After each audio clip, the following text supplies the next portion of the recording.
নমস্কার বন্ধুরা, welcome to tasty বাইটসে অনেক অনেক স্বাগত। আজ আমি ডিমের মালাইকারি বানিয়ে দেখাবো। এটা বানানো খুব সহজ, খেতেও খুব সুস্বাদু হয়ে থাকে। এটা রুটি, লুচি, পরোটা, নান, এমনকি গরম ভাতের সাথেও খেতে ভালো লাগে। দেখে নেওয়া যাক আমার আজকের রেসিপি। ডিমের মালাইকারি বানাতে লাগবে সেদ্ধ করা ডিম। আমি এখানে 6খানা ডিম নিয়েছি।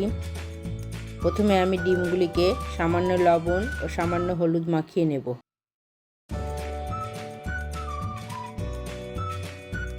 এবার কড়াইতে পরিমাণ মতো সরষের তেল দেব।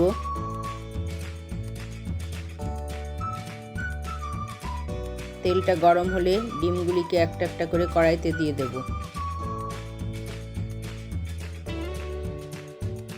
ডিমগুলিকে আমি হালকা করে ভেজে নেব।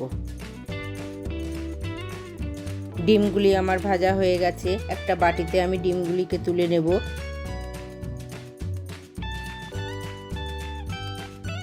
এরপর সেই ডিম ভাজা তেলে দারচিনি, ছোট এলাচ, লবঙ্গ ও গোলমরিচ ফোড়ন দিয়ে দেব।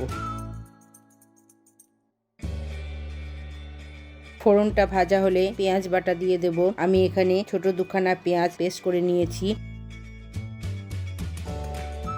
পেঁয়াজটাকে ভালোভাবে কষে নিয়ে 1 চামচ আদা রসুনের পেস্ট দিয়ে দেব। আদা রসুনটাকে ভালোভাবে কষে নেব, যাতে আদা রসুনের কাঁচা গন্ধ না থাকে।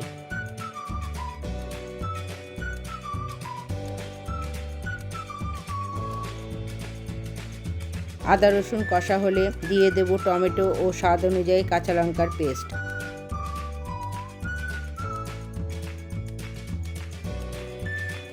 টমেটো পেস্ট দেওয়ার পর দিয়ে দেব স্বাদ অনুযায়ী লবণ।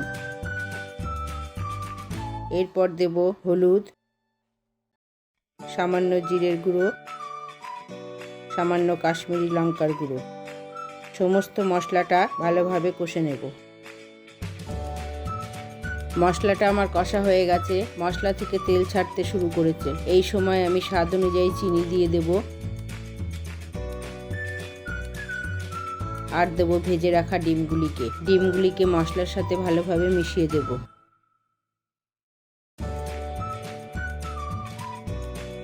এরপর দেব পরিমাণ মতো নারকেলের দুধ।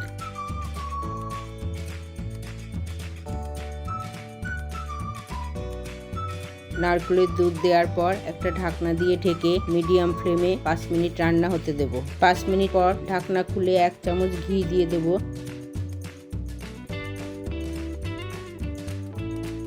ঘি দেওয়ার পর গ্যাসটাকে অফ করে দেব। আমাদের ডিমের মালাইকারি তৈরি হয়ে গেছে। এবার একটা সার্ভিং বোল নিয়ে তাতে পরিবেশন করব গরম গরম ডিমের মালাইকারি। আমার এই রেসিপি আপনাদের যদি ভালো লেগে থাকে অবশ্যই বাড়িতে ট্রাই করুন। আর আমার চ্যানেলটাকে সাবস্ক্রাইব করে আপনাদের বন্ধু বান্ধব, আত্মীয় পরিজনের কাছে শেয়ার করবার অনুরোধ রইল। আজ তাহলে এখানেই শেষ। আবার দেখা হবে অন্য আরেক দিন। সকলেই সুস্থ থাকুন, ভালো থাকুন। ধন্যবাদ।